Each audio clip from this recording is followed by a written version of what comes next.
The court says Virginians can vote on April 21st on whether to allow Democrats to move forward with their redistricting efforts, while the court decides if those efforts are legal in the first place. The Virginia Supreme Court says April's redistricting referendum can proceed as planned. I think the Virginia Supreme Court made the right choice, made the right decision. We've got to win the referendum and we got to win in court. That means that voters will decide in April whether to give Democrats the power to implement their new proposed congressional map meant to increase the number of Democrats in Virginia's congressional delegation.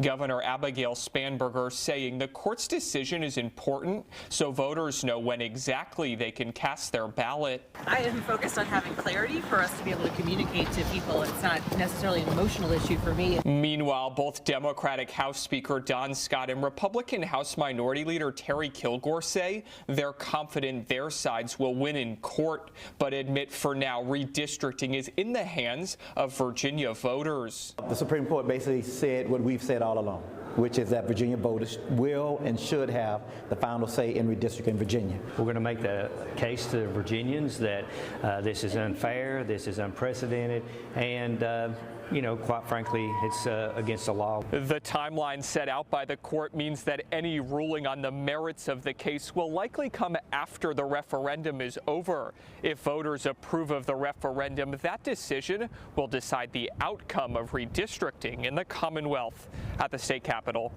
I'm Tyler Englander.